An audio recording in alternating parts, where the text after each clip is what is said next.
Assalamualaikum warahmatullahi wabarakatuh. Halo sobat petani dimanapun Anda berada. Nah, kali ini kita akan mengajak Anda dan membahas tentang resep pupuk yang kita gunakan. Tapi sebelum kita lanjut, jangan lupa klik subscribe dan tombol loncengnya dihidupkan agar kami semangat untuk membangun channel ini dan memberi informasi kepada kalian. Ada banyak sekali jenis pupuk yang dijual di pasaran, yang mana pupuk tersebut mempunyai kandungan yang sangat dibutuhkan oleh tanaman. Adapun untuk pupuk pertumbuhan dari si bibit yang memicu pertumbuhan akar, batang, serta daunnya. Berikut ini adalah pupuk yang kami gunakan untuk pemberian nutrisi untuk si bibit. Assalamualaikum untuk sahabat botanikal, semoga kita diberi kesehatan dan juga rezeki yang banyak ya gitu. Nah, untuk kali ini kita akan cuman share doang ya yang pernah kita alami, yang untuk pemupukan, karena bibit-bibitnya kita yang ada di sini kan perlu juga untuk makan. Memang kalau tanaman kan kalau makan memang tidak kelihatan ya. Jadi kita melakukan pemupukan dengan ya memang pupuk kimia yang kita gunakan, tapi juga didukung sama yang namanya tohe kambing. Nah, seperti itu. Dan untuk pupuk-pupuknya ada di sini. Ya mungkin ada yang habis ya, tapi cuman untuk share doang karena ada buktinya. Nah, seperti itu. Nah, untuk pupuknya seperti apa? Nah, mari kita saksikan ya. Oke, nah sahabat botanikal, maaf berantakan. Di sini ada dua jenis dari pupuk, yang mana pupuk ini kita gunakan untuk pemupukan dari si bibit ataupun pemupukan dari si apukat indukan yang berbuah di sana ya. Ini kan ada yang berbuah nih. Nah, seperti itu. Nah, jadi untuk pemupukannya sendiri ini ada yang namanya kalsium plus boron, ada juga Merokomep. Jadi ada fungsi-fungsinya sendiri ya. Merokomep ini kan ada yang namanya Merokomep yang kayak gini, ada juga yang Meroke MKP. Ya, MKP. Meroke MKP. Nah, ini ada perbedaannya ya di sini. Nah, untuk perbedaannya nanti Merokomep itu ada kandungannya nitrogen ya. Jadi ada nitrogen kisaran 12% ya. Simbolnya N, ini ada 61 P2O5. Nah, ini P itu fosfat ya. P itu fosfat. Ya, ini fungsinya itu untuk kayak ibaratnya merangsang pertumbuhan akar. Jadi kalau misalnya kan kesehatan dari si apukat itu kuncinya itu sebenarnya kalau yang kita pelajari, yang pernah kita lakukan, kalau misalnya akarnya itu banyak sampai ke atas itu biasanya dia akan subur dan juga cabangnya itu akan banyak. Sedangkan kalau misalnya akarnya sedikit yang di bawah, apalagi terjadi kebusukan yang menjalar, itu biasanya itu yang atasnya juga itu kayak apa ya, nguning terus kurang menyenengin gitu loh. Ya, itu yang kita rasakan kalau misalnya perkembangan akarnya itu kurang. Jadi kebanyakan dari pupuk ini itu hanya kayak ibaratnya merangsang pertumbuhan akar. Nah, seperti itu. Kembali lagi yang namanya ke Merokomep, itu ada fosfat, dan juga fosfat itu berfungsi untuk bahan mentah untuk membentuk sejumlah protein ya. Jadi tidak hanya manusia saja yang perlu protein, melainkan tumbuhan pun juga memerlukan protein. Jadi kayak ibaratnya fotosintesis menjadikan protein. Nah, nanti proteinnya tersebut nanti akan berkembang dan menjadikan tumbuhnya si bibit. Nah, seperti itu. Untuk Merokomep ini takarannya itu 1 sendok makan ya. 1 sendok makan nanti dicampur dengan yang namanya kalsium plus boron ya. Kalsium ya tahulah kalsium, kalau kalsium mah semua orang tahu ya, untuk pertumbuhan iya, untuk pembentukan batang iya, pertumbuhan akar iya, memperkuat batang iya, memperkuat yang namanya daunnya juga iya. Nah, membentuk juga iya. Nah, jadi kalsium itu sangat penting untuk yang namanya kelangsungan hidup si apukat. Nah, seperti itu ya. Ada juga yang plus boron. Ini nih plus boron. Ini yang menarik nih. Plus boron itu kayak zat yang ibaratnya untuk mudah mengikat si kalsium ya. Jadi kalau misalnya kan ini yang merek yang kita fungsikan lah ya. Misalnya ada merek-merek yang lain silahkan gunakan, karena kita menggunakan yang kayak gini, kayak kalsium plus boron. Nah, di sini masih ada plus boron lagi, boron. plus boron. Nah ini fungsinya itu untuk mengikat yang namanya kalsium. Jadi tanaman mudah untuk mengikat kalsium ke atas. Nah seperti itu. Nah ini untuk fungsi dari kalsium plus boron.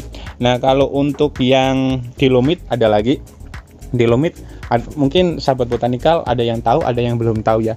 Dilomit itu fungsinya untuk menjaga pH tanah ya, alias bisa meningkatkan pH tanah juga. Nah ini yang namanya Dilomit itu kayak gini.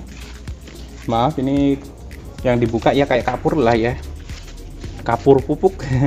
Itu Dilomit itu ya menjaga pH tanah juga ya, apalagi Dilomit juga sebagai penetralisir senyawa, kayak ibaratnya senyawa racun ya, seperti itu. Jadi kalau bagian pertanian kan menggunakan kayak gini, itu wajar Dilomit itu biar racunnya yang ada di tanah itu jadi ternetralkan ya, seperti itu. Dan juga ada lagi meningkatkan organisme dalam tanah. Jadi ada fungsi-fungsinya sendiri dan meningkatkan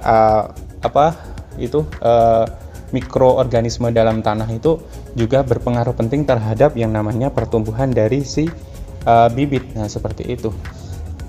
Merangsang pertumbuhan akar juga iya. Nah jadi ya, yang tadi kita bilang soal kesehatan dari si apukat itu adalah dari akarnya.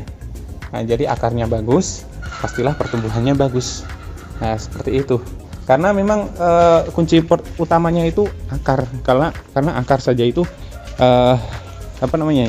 akar itu bisa untuk mencari makanan kan gitu. Kalau kayak gini kan, nah ini contoh-contohnya yang bibit-bibit kita ya. Nah ini alhamdulillah bagus ya. Kalau kayak gini kan akarnya itu udah kelihatan nih, akarnya udah ada di sini, kelihatan nggak ya di kamera ya. Nah ini jadinya akarnya itu udah alhamdulillah, kita gali sedikit udah kelihatan akarnya. Nah seperti itu.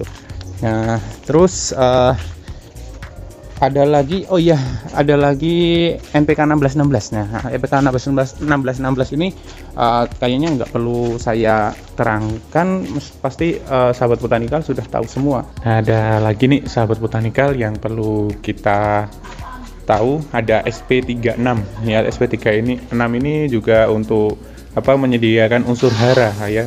Karena yang kemarin itu kan sulfurnya itu ada yang memang ada tapi sedikit gitu loh ya, jadi kita menggunakan pemicu kayak gini juga, ada sulfurnya ini sebesar 5% aja. Nah ini untuk kesuburan tanah, kita menyediakan unsur hara memicu pertumbuhan dari si akar. Nah seperti yang saya terangkan tadi, yang kita pengalaman pribadi itu, kalau misalnya akarnya itu bagus, maka pertumbuhannya juga akan bagus. Nah pasti ada P2O5 ya, fosfat ya. Jadi untuk ini kan 36% ya. Jadi untuk menyediakan unsur hara memicu, intinya itu memicu akar agar tumbuh sehat. Nah itu kalau akarnya sehat pasti atasnya juga sehat juga. Nah biasanya kita yang kendalanya itu kalau semisal bibit itu stagnan, pasti akarnya itu sedikit. Kita pernah mengganti polybag yang mana bibitnya itu stagnan. Nah itu ternyata akarnya juga ternyata hanya sedikit saja. Dan juga ada juga yang namanya kebusukan akar, yang mana itu terjadi saat hujan. Nah itu juga sebagai bukti juga kalau misalnya kebusukan akar, pasti dia itu kayak stres, kayak kayak daun itu menguning. Nah seperti itu. Nah kita akan tunjukkan ya. Nah ini sahabat botanikal yang bibit-bibit kita yang kena stres karena akarnya itu busuk ya. Jadi udah kelihatan di sini ada penguningan kayak gini. Nah ini lagi taraf penyembuhan dari si bibitnya. Jadi untuk memang kalau si bibit itu akarnya itu memang sumbernya akarnya. Kalau misalnya kita gali sedikit itu ada akarnya, ataupun akarnya itu kita lihat itu bagus, baik, pastilah akarnya juga sebagai pendukung dari tumbuhnya si bibit itu. Nah seperti itu. Nah ini juga untuk potensi terbentuknya buah itu biar lebih ya. Jadi fungsinya seperti itu. Jadi untuk kalau misalnya mempunyai pohon dan itu sedang berbunga dan berbuah, nah kita bisa kasih yang namanya SP36. Jadi untuk unsur haranya itu loh yang kita yang kita inginkan untuk perkembangan bibitnya itu adalah unsur hara yang ada di sulfurnya. Nah, seperti itu ya. Nah, sekarang menuju ke catatannya ya. Untuk catatan untuk apa? Intinya itu untuk takarannya ya. Untuk takarannya itu Mercomep 1 sendok, kalsium yang kayak gini, kalsium fosforannya itu 2 sendok, Dilomit yang tadi kita kita review juga yang kapur itu 3 sendok, SP36 itu 3 sendok, Mutiara 1616 itu 1 sendok. Nah, dicampur jadi satu. Nah, nanti kita akan kasihkan ke tanaman ya, tanaman. Nah, tanaman seperti ini. Nah, nanti secukupnya aja. Kalau misalnya polybag yang kecil-kecil kayak gini itu 2 minggu 1 kali. Jadi 1 bulan ya kisaran 2 kali. Nah, seperti itu kalau misalnya kita penerapannya seperti itu biasanya ya. Jadi ditaburin di polybag. Kalau misalnya polybagnya besar itu beda yang namanya polybag kecil. Kalau polybag kecil memang kita ada perawatan khusus, yang mana perawatan khusus kita beri sedikit-sedikit tapi continue. Jadi 2 minggu 1 kali. Nah, seperti ini ya pemberian pakan ya. Jadi sedikit-sedikit saja nanti kita taburin, dan kita juga didukung yang namanya kohe kambing ya. Kohe kambing, kalau semisalnya kohe kambingnya itu kita menginginkan yang super ya kita kasih ke polybag atas ya, polybag atas seperti ini. Kita menginginkan yang super. Nah, sedangkan kalau misalnya yang biasa-biasa aja ya kita tidak akan beri ya. Kita memberinya hanya pas penggantian polybag. Nah, hanya penggantian polybag saja menuju ke polybag yang lebih besar. Nah, kita pasti akan sedikit mengurangi media tanahnya yang tidak ada akarnya. Terus kita kasih yang namanya kohe kambingnya dicampurkan. Nah, untuk perbandingannya 1:1 tanah 1, kohe kambingnya 1, sedangkan sedelingnya secukupnya. Ada yang banyak, ada yang sedikit ya. Kita memenuhi kebutuhannya aja gitu. Nah, seperti itu. Dan juga kalau untuk polybag yang besar seperti ini, kita perlihatkan yang besar kayak gini, kayak gitu, ataupun counter bag yang kayak gini, ini memang agak banyak daripada kita memberinya yang tanaman-tanaman kecil. Tapi jangka waktunya itu 1 bulan kita berani. Nah, seperti itu. Yang polybag kecil ini kita jangka waktu 2 minggu. Nah, sedangkan kalau yang besar kayak gini itu ya kita ganti ya, jadi hanya 1 bulan 1 kali. Nah, nanti akan jadi batang-batangan bagus atau pertumbuhan daun juga bagus. Nah, seperti itu, tidak stagnan. Nah, seperti ini juga ya yang kita kembangkan. Nah, rembuyung kayak gini. Nah, ini untuk nanti kalau bisa kita kerdilkan dan kita buahkan. Nah, seperti itu.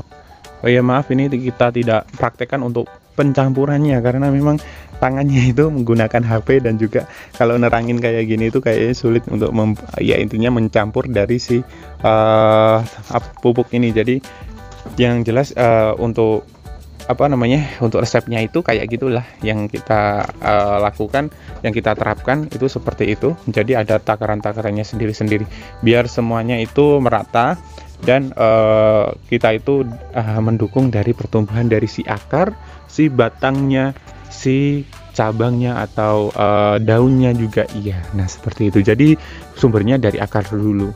Jadi semuanya itu kayak ada fosfatnya semua gitu loh. Nah, karena memang kita mau mendukung yang namanya pertumbuhan dari si akar. Nah, seperti itu. Nah, tadi itu adalah resep kami yang kami terapkan di pembibitan kami yang ada di sini. Nah, banyak alhamdulillah. Dan untuk ada satu lagi, yaitu tentang pemberian space atau jarak untuk pembibitan ya. Yang namanya bibit ini perlu yang namanya jarak kayak gini. Jadi kita beri jarak, kita beri alas. Nah, ini alasnya memang alas batu, tapi sahabat botanikal bisa menggunakan alas-alas yang lainnya. Yang penting jangan langsung menyentuh di tanah, karena kalau menyentuh di tanah terus airnya menggenang itu membuat kebusukan dari si akar. Nah, itu kalau membuat kebusukan dari si akar tanaman berarti kan lagi sakit. Nah, seperti itu. Jadi perkembangannya tidak bagus. Terus intinya itu kalau kayak gini kita perlu yang namanya penanganan. Jadi penanganan khusus kalau sudah busuk, yaitu penggantian polybag sekalian memangkas yang busuk itu. Karena kalau busuknya tidak kita pangkas ya bisa saja menjalar. Nah seperti itu. Dan kalau sudah kita pangkas, kita ganti polybagnya, terus jadilah trubus lagi, biasanya seperti itu. Nah untuk sahabat botanikal yang ingin melihat atau ingin tahu tentang pemupukan kami untuk indukan yang sudah berbuah ataupun sedang berbuah ataupun yang sudah berbunga, ya silahkan lihat yang ada di sini. Nah ini video kami, karena kalau kami sambung itu durasinya terlalu panjang. Nah saya Irfan dan wassalamualaikum warahmatullahi wabarakatuh dan salam botanikal.